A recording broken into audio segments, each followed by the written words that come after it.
Hello दोस्तों, राम राम, नमस्कार, जय सिया राम। तो आज हम आपके लिए आ चुके हैं कक्षा 10वीं के बच्चों के लिए। तो आज हम आपको बता दें कक्षा 10वीं के बच्चे इस तरह के क्वेश्चन आपके पूछे जाते हैं। एक्सरसाइज आपकी 4.2 मतलब प्रश्न वाली आपकी 4.2 का चौथा और जो 5वां क्वेश्चन है। और ये बहुत अच्छे क्वेश्चन है, मोस्ट क्वेश्चन है। आपको पेपर में तीसरा, चौथा, 5वां में से एक क्वेश्चन जरूर आ सकता है। इम्पोर्टेंट है। इसके पिछले वीडियो में हमने आपको इसका तीसरा लगवा दिया, चौथा और 5वां रह गया, जे और बता देगा, ठीक है। और इसके आगे 6वां बोलना सादा अच्छा भी नहीं है, तो उसको छोड़ ही देना, मत लगाना भी है। और अगर आपको इच्छा लगाओगी तो कमेंट करो, हम आपको बताएं। तो सबसे पहले आपको बताएं चौथा क्वेश्चन और 5वां क्वेश्चन। चौथा है आपका दो क्रमागत धनात्मक पूर्णांक ज्ञात कीजिए जिनके वर्गों का योग 365 हो। आपका एक अध्याय का नाम क्या है? द्विघात समीकरण। इसके द्विघात समीकरण पे हमने अच्छा वीडियो बनाया था, वो आध घंटा का था लगभग। उसमें हमने इसकी डिटेल दे दी, अध्याय 4 की हमने उसमें बेसिक जानकारी दी थी और उसमें आपको क्वेश्चन भी लगवाए थे। काफी हद तक हमने उसमें ये भी समझाया था कि बताया था कि उसमें लगभग हमने ये बताया था उस ऑब्जेक्ट क्वेश्चन कहाँ से कैसे बनते, ये भी हमने आपको समझाने का प्रयास किया था। और आज हम आपको इस वीडियो में लेके आ चुके हैं कक्षा 10वीं के। तो कक्षा 10वीं के बच्चे जरूर देखें, क्योंकि इस जो चौथा और 5वां भी बहुत शानदार क्वेश्चन है, इम्पोर्टेंट है। तो इनको कैसे सॉल्व करने हैं आपको सिर्फ इनकी भाषा भी, आप अगर वीडियो शुरू से लेकर लास्ट तक देखो 2 मिनट में भाषा बनाओ सीख जाओगे। भाषा की टेंशन मत लेना। अगर आपको उसमें भाषा लिखना नहीं आती, बिल्कुल आपको समझ में नहीं क्वेश्चन से भाषा कैसे उठाते, कहाँ से कैसे लिखना होता, जिस सारी जानकारी आपको इसी वीडियो के अंदर दी जाएगी, तो आपके 3 नंबर या 4 नंबर पक्के हो जाएंगे। क्योंकि 3 और 4 नंबर से कम में नहीं आएगा, बिल्कुल 3 या 4 नंबर से कम नहीं आते हैं। तो बस वीडियो देखें। देखो इसमें क्वेश्चन में लिखा है दो क्रमागत। दो क्रमागत का मतलब होता है जैसे क्रमागत, क्रमागत का मतलब एक बगल बगल के, मतलब जैसे अगर धनात्मक पूर्णांक 2, 1 और 2 ले लो तो जी का कहाँ है क्रमागत। कैसे 1 के आगे 2 आता है तो क्रमागत। अगर 3 और 6 ले लो तो इनके बीच क्रमागत नहीं है। कैसे इनके बीच का 4 छूट गया, 5 छूट गया, जी कहाँ है ये। अब इनके क्रमागत कौन कौन है? 3 को क्रमागत 4 होगा, या 3 का क्रमागत 2 होगा। पीछे आ जाओ चाहे आगे आ जाओ, ऐसे होंगे। क्रमागत का होता मतलब आगे क्रम से बढ़ो, ठीक है। कि जैसे अगर 5 का क्रमागत क्या होगा? 6, 6 का क्रमागत 7 होगा। तो इनमें अभी अपन को मालूम तो है ना, कहा है दो क्रमागत धनात्मक। वे कह रहे हैं कि दो क्रमागत धनात्मक पूर्णांक ज्ञात करें। ऐसे क्रमागत धनात्मक पूर्णांक ज्ञात करने जिनके वर्गों का योग 365 हो। अगर अपने जैसे हमारे पास हमने कही 2, 3 हमारे क्रमागत पूर्णांक, 2 और 3 क्रमागत है कि 2 से अगर 3 नहीं हो तो क्रम से होगा क्रमागत, यही कहलाते हैं क्रमागत का मतलब। अब इनके वर्गों का योग करें, अगर वर्गों का योग करो तो वर्ग कर दो, योग कर दो, 2 का वर्ग 4, 3 का वर्ग 9। तो इनके वर्गों का योग कितना? 13 है। 2, 3 पूर्णांक है, यही पूर्णांक की संख्या धनात्मक पूर्णांक, इनके वर्गों का योग करो तो 13 आओ कि नहीं आओ। तो दो क्रमागत धनात्मक पूर्णांक। तो ऐसा अपन को जो पता ना हो उनको, जैसे अपन को मालूम नहीं है तो अपन एक्स एबीसीडी में मान लेंगे, मान लेंगे 4 एबीसीडी में कोई भी अच्छा मान सकते हैं हम लोग। तो सबसे पहले आपको कैसे लिखना है, तो जैसे ही आपके पास क्रमागत, जैसे हम इस पे संख्या रेखा पे आपको समझाने का प्रयास करें। जैसे आपका 1 इधर, जैसे आपका 1 हो गया ना, मान लो कि 0 है, 0 के अपन अचानक नहीं है, धनात्मक अचानक तो ना माइनस है तो ना लेना नहीं है। 1, फिर 2 आएगा, फिर क्रम से 3, फिर 4 आता, फिर 5 आता, फिर 6 आएगा, फिर 7 आएगा, फिर 8 आएगा, फिर 9 आएगा, फिर 10 आएगा। तो ये इनमें देख रहा हो, एक फर्क देख रहा हो तुम। एक चीज इसमें नोटिस करो कि इसमें 0 से लोग 1 लोग है तो 1 इकाई, मतलब यहाँ पर हर बेर 1-1 चल रहा है। 0 से 1 लोग है 1, फिर 1 से 1 लोग है 1 से ना लेंगे, 1 से फिर 2 आ गए, 2 से फिर 1 कदम लेंगे, से 3 आ गए, 3 से 1 कदम लेंगे। हर बार इनकी दूरी का है 1-1 है जी, हर बार 1-1 ना आगे बढ़ा, मतलब सो आगे को पद में क्रमागत में। तो यहाँ पर अगर अपन पूरी, अगर तुम्हें संख्या जब पता ना हो, जैसे आपका एबीसीडी का अक्षर मान रहा है कि यहाँ पर पहला हमने पद मान लो कि एक्स, पहला मतलब एक कदम हमने एक्स मान लो, तो दूसरा अगला कदम देखा थी कि तुम एक हाथे बढ़ाते, मतलब एक हाथे आगे कदम बढ़ाते तो एक एक्स के अंक कितना आ जाएगा? एक्स प्लस के 1 हो जाएगा। इसमें एक्स में क्या हो जाएगा? 1 जुड़ जाएगा। क्योंकि अगर तुम लोग देखो इसमें नीचे वाले में जैसे 1 है, 1 के आगे कितना 2 आता, तो 1 में 1 जोड़ो जब ही बनता है 2। अगर 2 में फिर जितना है उसमें भी 1 जोड़ दो तो कितना आ जाएगा 3, और 3 में 1 जोड़ दो कितना हो जाएगा 4। हर बार 1 जोड़ता है, तुम देख रहे हैं हर बार 1 जोड़ रहा है, मतलब क्रमागत में क्या होता है हर बार 1 जोड़ रहा है। तो यहाँ पर देख रहे हैं क्रमागत में, तो यहाँ पर x होगा अगर अपन पहला, तो दूसरा धनात्मक पूर्णांक अपने आप x प्लस के 2 हो जाएगा, क्योंकि 1 जोड़ देना। x अगर हम पहला मान रहे तो दूसरा तुम्हारा x प्लस बनेगा, तीसरा पूछे तो x प्लस के 1 और जोड़ दिया, इसमें 2 हो जाएगा, 1 1 2 हो जाए, चौथा पूछे तो x प्लस के 12 हो जाएगा, 3 हो जाएगा, ऐसा आ जाएगा ना। तो जो चीज समझ में आई कुछ आपको आई होगी, आशा कर रहा समझ में आ गई होगी, थोड़ी बहुत आई होगी, अब ज्यादा नहीं, इसलिए लिख देंगे माना पहला क्रम, माना दो क्रमागत धनात्मक पूर्णांक मान ले भी अपन लोग, देखो हल डाल देना ऊपर, माना 2 क्रमागत धनात्मक पूर्णांक क्रमशः कितने, क्रम से पूछे तो क्रमशः लिख देंगे, क्रमशः से अपन।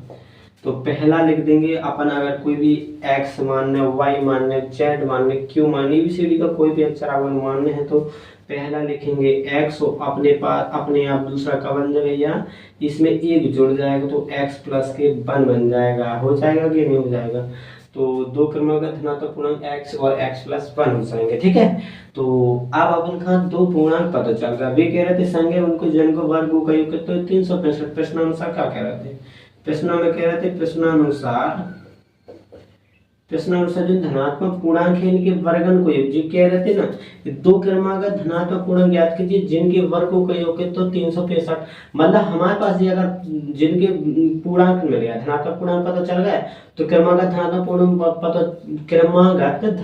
पूर्णांक अपन पता चल गए, तो इनके वर्गों का योग तो 365 है। तो प्रश्न अनुसार इनके वर्गों का योग का तो वर्ग का हो तो इसकी पे घात 2 लगाओ, और x प्लस 1 को घात 2 लगा देंगे, उनको इनको योग का कर दो जोड़, योग का हो जोड़ वो तो जोड़ लाओ, और 365 बराबर में अपने आप आ जाए x स्क्वायर प्लस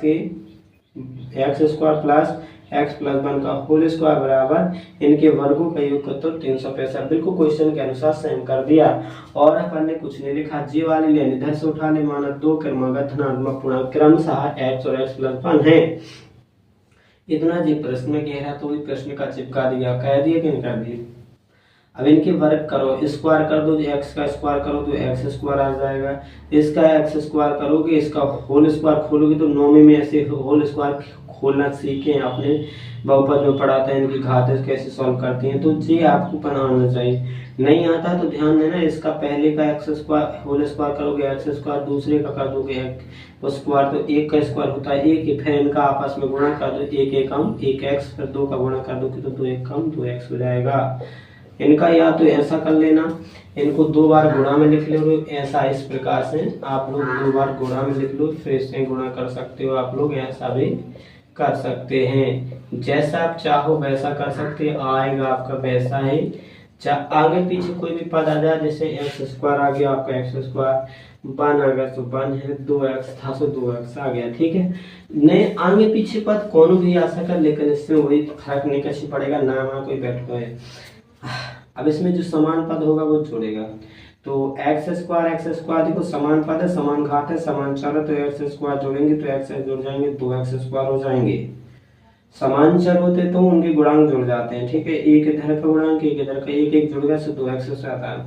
अब इनके गुणांक कुछ नहीं होते तो एक ही एक होता है, चलो तो इनका प्लस का 1 आ जाएगा, बराबर 365 रहेगा, तो 365 को इधर पक्षांतर कर लो, इधर अब एक छूट गया ना, हमें लगा सॉरी हाँ 2x छूट गया, तो चलो x स्क्वायर प्लस के 2x प्लस माइनस कितना आ जाएगा, ये वाला 2x छूट गया ना, इसका पीछे प्लस 1 रख दिया पीछे, माइनस 365 ना आ जाएंगे पक्षों, तो बराबर में क्या बचेगा 0। अब इधर क्या बचेगा भैया, 2x स्क्वायर प्लस के 2x, 365 में से घटेगा माइनस का 364 हो जाएगा, बराबर 0 बचा। अब आपका आ कितना गया, देखो आ कितना गया तुम्हारे पास, 2x square plus 2x minus 364 बराबर 0। अभी इधर के बाद अगर इसमें 2 का भाग 4 आ तो पूरे में 2 का भाग तो और हल्का कर सकते हैं अपन लोग, 2 का भाग दे सकते हैं। 2 का भाग देने पर 2 का भाग लगा दोगे तो इसमें सिंपल हो जाएगा, थोड़ी हल्का हो जाएगा। 2 का भाग देने पर छोटा हो जाएगा ना, तो 2 का भाग इसमें लगाओगे एक्स स्क्वायर आ जाएगा, 2 एक कम 2 एक्स, 2 का भी भाग इसमें दोगे 2 एक कम 2, 2 8 16, 2 दूनी 4, 182 आ जाएगा। अब इसकी आपको करने गुणनखंड, मतलब जैसे अपन लोग मूल निकालते थे, पीछे हमें मूल निकालना बताया तो वैसे निकालना है। गुणा कर भी सचाने 182 और जो भी घटा भी सचाने आपका 1 प्लस को, तो 13 और 14 जिनके गुणा कर भी से कितने आ जात, गुणा कर भी से 182 आ जात। तो भैया इनमें देखो 13 14 में गुणा कर भी से 100 घटा भी से 1 मिल जाने प्लस को, तो x प्लस के 14x हमें पहले से पता हो तो कैसे एक बार और लगा चुके हम कोचिंग में, तो इसे हमने डायरेक्ट ही हमें ध्यान आ गई थी तो हमने पहले लगा दो। ठीक है, लगा तो गोल्डन पे दिया तो फिर तो ध्यान बनेगा। फिर एन के गुणनखंड आप लोग खुद करना, हमने बताया था इसका निकालने का तरीका समझाया था, आप जरूर नहीं हर बार वही करें। तो इनका कॉमन लोगे, कॉमन ले लोगे तो x कॉमन लोगे और x प्लस के 14 बचे अंदर, x कॉमन ले तो x प्लस 14 बचा माइनस इसमें 13 कॉमन निकालोगे आप, 13 निकालोगे तो कॉमन का बचेगा अंदर x प्लस के 14 बराबर 0। ठीक है, x प्लस 14 फिर कॉमन मिल जाएगा तो x माइनस के 13 बच जाएगा बराबर 0। तो x प्लस के यहाँ पर आप तब मूल कर देंगे, तब मूल निकालना है अपन को। क्या निकालना है? मूल। तो मूल निकालना है अपन को, तो x प्लस के 14 बराबर 0 या फिर x माइनस के 13 बराबर 0। x बराबर कितना आ जाएगा? माइनस का 14 या फिर x बराबर आ जाएगा प्लस का 13।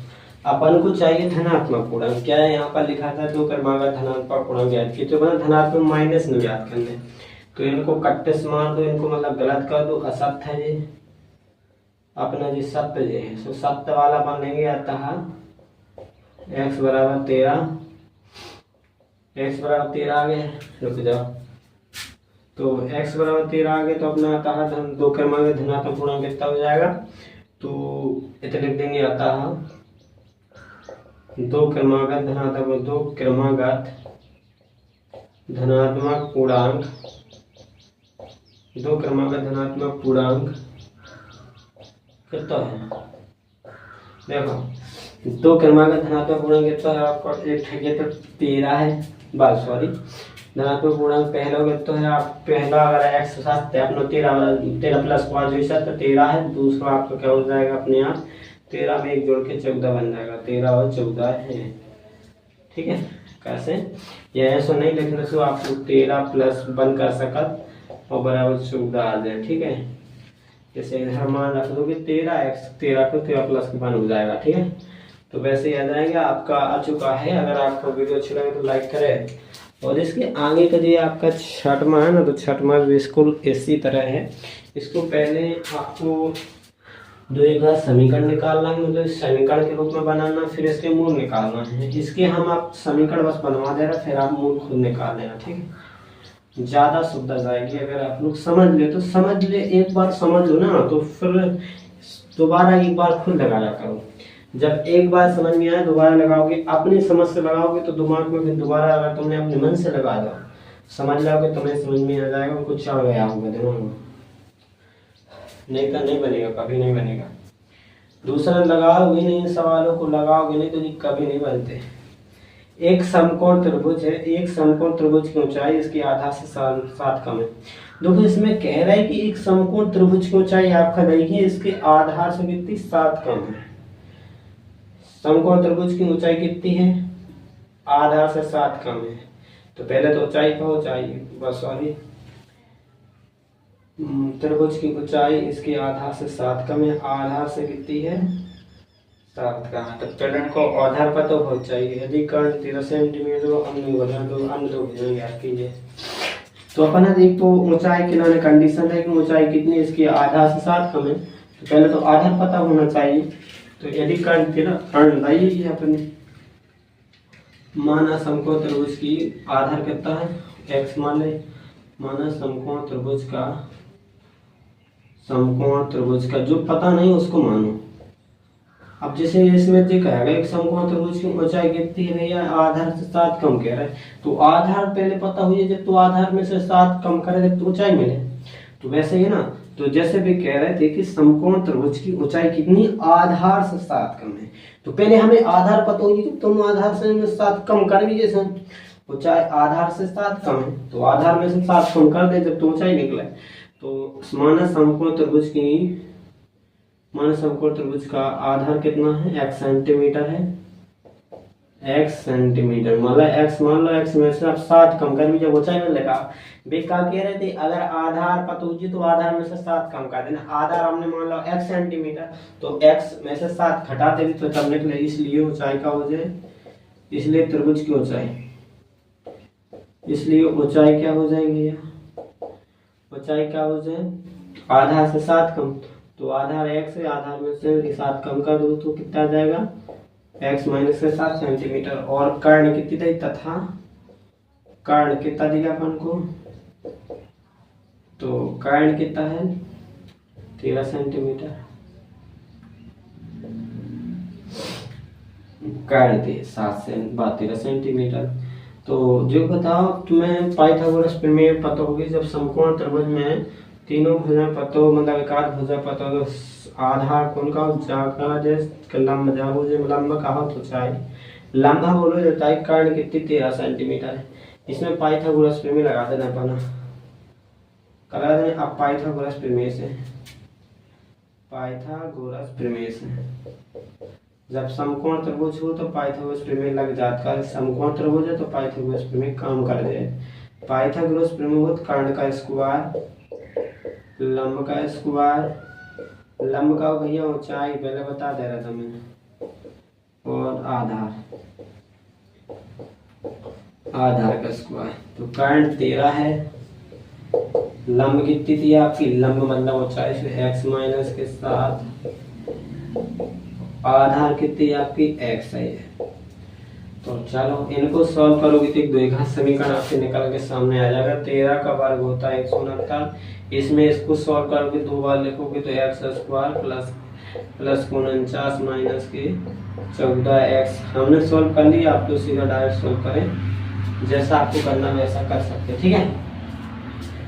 इसको अपन लोग जोड़ेंगे, एक्स कितना हो जाएगा 169 बराबर जाएंगे कतई, तो 2x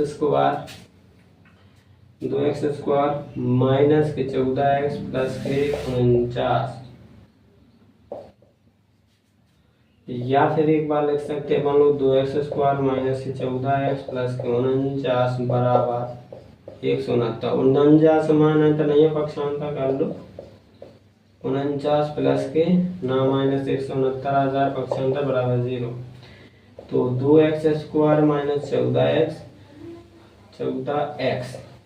49 घटा दो तो कितना बचेगा 0, 120 बचेगा, माइनस का कितना बचेगा 120 माइनस का 2 का भाग चला जाता तो 2 का भाग लगा देंगे, या x स्क्वायर माइनस के 7x माइनस के 60, 2 का भाग दिया तो इधर बगल पे लिख देंगे 2 का भाग देने पर, ठीक है 2 का भाग। अब इसको तुम लोग समीकरण से द्विघात समीकरण को आगे निकालना है तो इसके मूल निकाल लो, फिर आपको जो x का मान मिलेगा वो है अपनी आपका आधार हो जाए, जो माइनस में यहाँ पे तो उसको नहीं लेने, जो प्लस में कैसे भुजा हमेशा प्लस में होगी, मतलब दूरी कोई भी हो तो लंबाई जो चौड़ाई कछु भी दूरी होवे, कौन भी भुजा की लंबाई दूरी होवे तो हमेशा प्लस में आएगी, माइनस में नहीं आएगी।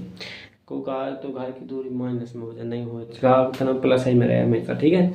तो माइनस का तो उसको असत्य कर देना, प्लस का ले लेना, उसको मान धर देने आपका जे एक्स माइन जहाँ रखा है एक्स माइन ऊंचाई बराबर लिखा है एक्स माइनस एक्स की जगह रखोगे जितना आएगा तो उसमें से घट जाएगा तो आपकी ऊंचाई आ जाएगी, वो आधार आपको एक्स ही कहाएगा, ठीक है।